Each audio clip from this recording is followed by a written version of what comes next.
Class आबदोज के हवाले से इंपॉर्टेंट इंफॉर्मेशन लीक हो चुकी है। फरहान बुखारी साहब, पाकिस्तान के बारे में सवाल उठाने वाला भारत, पाकिस्तान के न्यूक्लियर एसेट्स के ऊपर सवाल उठाने वाला भारत, आज उनकी खुद एक आबदोज की वो इंपॉर्टेंट आबदोज की इंफॉर्मेशन नहीं संभाल सके, वो किस तरीके से दूसरे किसी के ऊपर बात करें? जी बिल्कुल, किस्सा ये है और ये बड़ी दिलचस्प सूरत हाल है कि फ्रांस में जहाँ पे ये आबदोजें बन रही हैं, DCNS कंपनी है, उनके पास तकरीबन 22,000 सफ़ात पे मबनी बहुत बड़ी डॉक्यूमेंट वो चोरी हो गई है। ठीक है, वो डॉक्यूमेंट चोरी हो गए हैं और हम लोगों को नजर भी आ रहा है कि वो वजीर दिफा जो है मनोहर पारेकर, वो आके कहते हैं जी ये तो हैकिंग का नतीजा है। ये तमाम चीजें हम लोगों को नजर तो आ रही है। तनवीर साहब, पहले भी, इससे पहले भी इंडिया के बहुत सारी वेबसाइट हैक होती रही हैं, गवर्नमेंट की हैक होती रही हैं। अब ये एक अहम आबदोज की इंफॉर्मेशन लीक हो जाना, ये तो फेलियर है इंडिया का। उन 5-6 मुल्कों में शामिल है, चीन, रूस, अमेरिका, बरतानिया और फ्रांस के बाद इंडिया एक ऐसा मुल्क है जिसकी आबदोजों में जौहरी हथियार लगे हुए हैं। ये 2013 में अगस्त में इसकी एक आबदोज डूब गई, उसमें धमाके हुए और एक बहुत बड़ा प्रॉब्लम हुआ।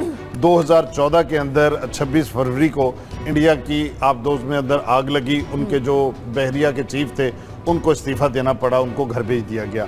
देखिए, इंडिया जैसा मुल्क जो कि चेरनोबिल का वाक़या हमारे सामने है, एटमी टेक्नोलॉजी, इन कल को ये एटमी जो हथियार लगे हैं इनकी मालूमात अफशा होती हैं और किसी ऐसे ग्रुप के हाथ लग जाती हैं जो इनका गलत इस्तेमाल कर सकता है।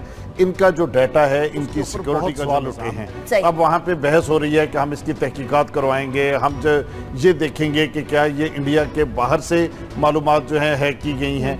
भाई, वो बाहर से हों या अंदर से हों, इंडिया के अंदर जदीद तरीन टेक्नोलॉजी की जो आबदोजें तैयार हो रही हैं, उसके ऐसे डॉक्यूमेंट्स जो सीक्रेट थे वो किस तरीके से एक अखबार के हाथ लगे और उन्होंने पूरी तफसीलात छापी, हजारों पेजेस हैं। अच्छा तनवीर साहब, वो आईटी के चैंपियन भी तो बनते हैं इंडियंस, तो अपनी जरा वेबसाइट या अपनी मालूमात या अपने दस्तावेजात की सिक्योरिटी का इंतजाम कर लें। 3 तरीकों से देखा जा सकता है। पहली बात तो ये है कि इंडिया ऐसे मसाइल में उलझ गया है, कश्मीर के मामलात हैं, डोमेस्टिक उनके प्रॉब्लम्स हैं, दूसरी चीज़ों पे कि बाज़ का हमें लगता है कि ये जो डिफेंस के इश्यूज़ हैं उस पर पूरी तरह तवज्जो नहीं मिल रही, क्योंकि हमने देखा है कि इनके वज़ीर दफ़ा उनके बयानात पढ़ लें, बाज़ का वो बैलेंस थिंकिंग हमें उसके अंदर नहीं आती। एक ऐसा मुल्क जो सलामती कौंसिल का रुकन बनना चाहता है, जो अपने आप को आलमी ताकत बनना चाहता है, अगर उसके अपने घर के मामलात ऐसे हैं कि वो अपने डाटे की हिफाजत नहीं कर सकता, असले की हिफाजत नहीं करता, सेफ्टी सिक्योरिटी के जो इंटरनेशनल प्रिंसिपल्स हैं उसके मुताबिक नहीं करता, तो फिर इसका मतलब है कि वो उसके अंदर कोई गड़बड़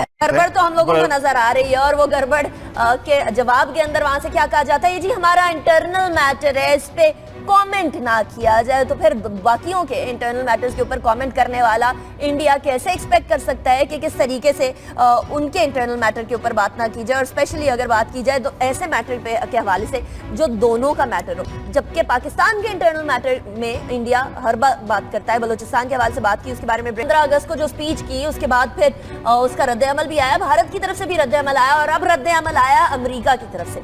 अमेरिका ये कहता है कि बलोचिस्तान की आज़ादी के खिलाफ हैं और साथ ही साथ पाकिस्तान की सालमियत, सॉवरेनिटी उनका अंदरूनी मामला है, उनका अपना मैटर है। सॉवरेनिटी के हवाले से पूरी तरीके से पाकिस्तान को सपोर्ट किया जाता है, लेकिन क्या करें, भारत को समझ नहीं आती। जो बातें भी समझाने की कोशिश करें, भारत सर से गुजार देता है, अपने मसलों के अंदर देखता नहीं, अपने गिरबान में झांकता नहीं, दूसरों के मसलों के अंदर हाथ डालने की कोशिश करता है। जिस तरीके से अब अमेरिका ने ये बात कर दी है, इस हवाले से बात करेंगे। फरहान बुखारी साहब, अमेरिका ने भी क्लियरली कह दिया, हालांकि हम कह रहे थे कुछ अर्से पहले तक कि अमेरिका बहुत ब्लाइंडली सपोर्ट कर रहा है भारत को, ये क्या शिफ्ट ऑफ स्ट्रेटजी है या फिर दोनों साइड्स पर पाकिस्तान इंडिया को बैलेंस रखने की एक कोशिश है?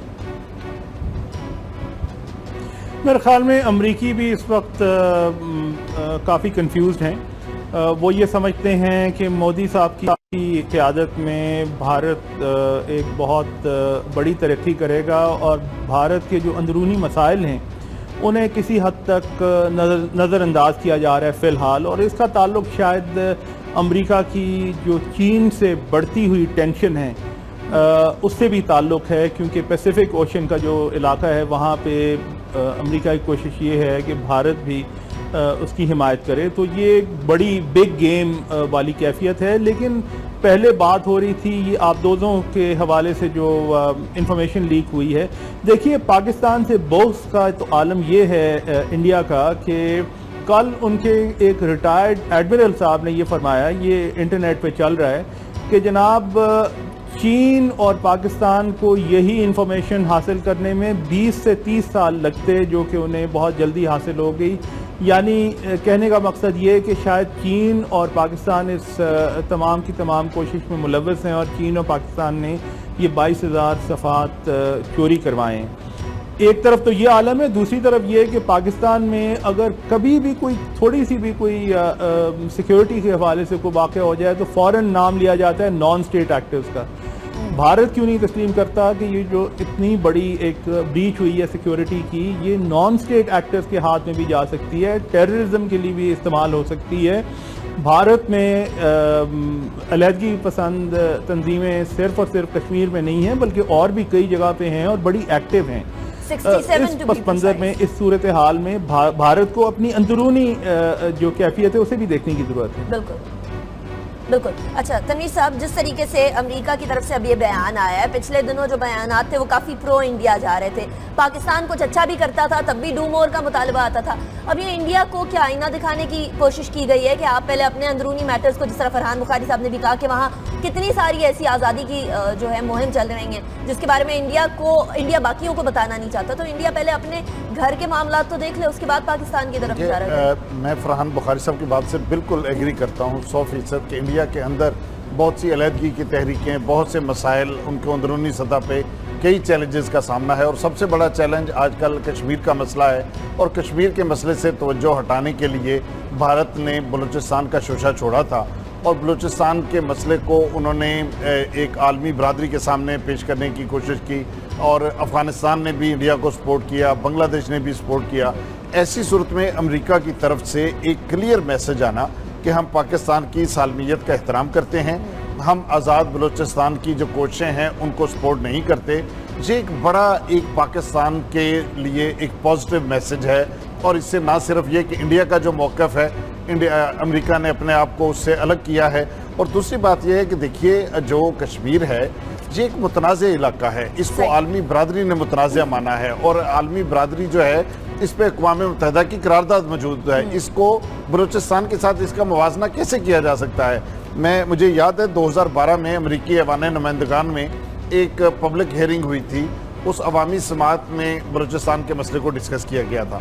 उस वक्त भी अमरीकी हुकूमत ने कहा था कि हम बलूचिस्तान के अंदर जो लोग आज़ादी की बात करते हैं हम उनकी हमायत नहीं करते।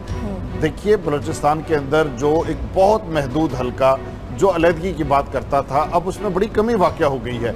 और ये वो लोग थे जो कानून को हाथ में लेते थे, जो सरकारी तनसीबात पे हमले करते थे, वहाँ पे बहुत से लोगों को उन्होंने कत्ल गारतगरी भी की थी। देखिए, अमेरिका कहता है कि मैं सियासी अमल और पुरअमन तरीके से जो जद्दोजहद है इसको हम सपोर्ट करते हैं, हम कानून को वायलेट करने की कोशिशों को सपोर्ट नहीं करते। ये जो कानून को वायलेट करने का एक महदूद सा ग्रोह था, इसने इंडिया के साथ साजबाज करके पाकिस्तान के मफादात के खिलाफ एक पोजीशन ली हुई है, जो कि उनकी कोई इतनी ज़्यादा ताकत भी नहीं है। मेरा ख्याल है कि मोदी की ये जो कोशिश थी बलूचिस्तान वाली, इसको आलमी बरादरी अब समझना शुरू हो गई है।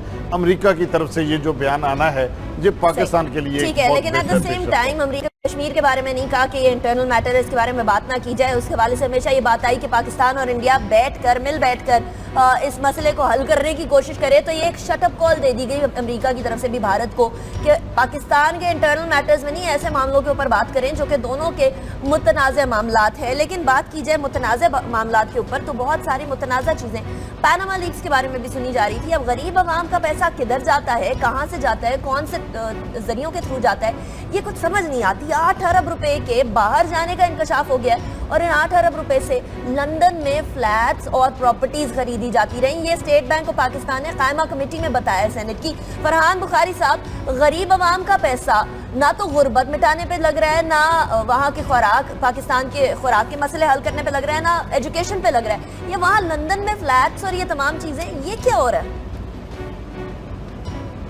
जी, ये सिर्फ आज से नहीं हो रहा, बल्कि बहुत अरसे से हो रहा है बदकिस्मती से। और अगर मेरी इंफॉर्मेशन सही है तो गालिबन ये $8 अरब है।